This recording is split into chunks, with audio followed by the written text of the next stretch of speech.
edilmiştir.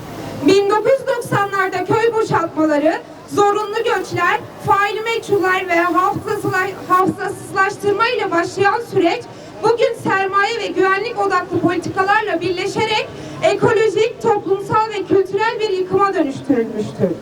Bu yok etme politikalarıyla Cudi Dağı, kömür madenleri, barajlar ve kalekollarla delik deşik edilmiş, ormanlar talan edilmiş, dağın ekosistemi geri dönüşsüz biçimde tahrip edilmiştir. Bir zamanlar yaşamın kaynağı olan dağ adeta bir köstebek yuvasına çevrilmiştir. Gabar Dağı'nda petrol arama faaliyetleri nedeniyle milyonlarca ağaç katledilmiş, su varlıkları kurutulmuş, dağ keçileri ve diğer yaban canlıların yaşam alanları yok edilmiştir. İnanıyoruz ki doğanın özgürleşmesi insanın özgürleşmesidir. Bu nedenle tek bir ağacın daha kesilmesine, bir dağın daha maden uğruna delik deşik edilmesine, suların barajlarla esir alınmasına, tarım alanlarının, hayvancılık kültürümüzün ve köylerimizin sermaye uğruna yok edilmesine asla izin vermeyeceğiz.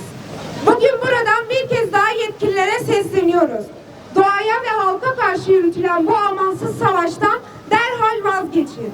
Güvenlikçi ve sermaye odaklı politikalarla halkın ve doğanın geleceğini karartmayın. Ekosistemi geri dönülmez biçimde yok eden maden, baraj ve petrol projelerini durdurun. Sayın Abdullah Öcalan'ın da ifade ettiği gibi doğayla barışmadan insanla barışmak mümkün değildir.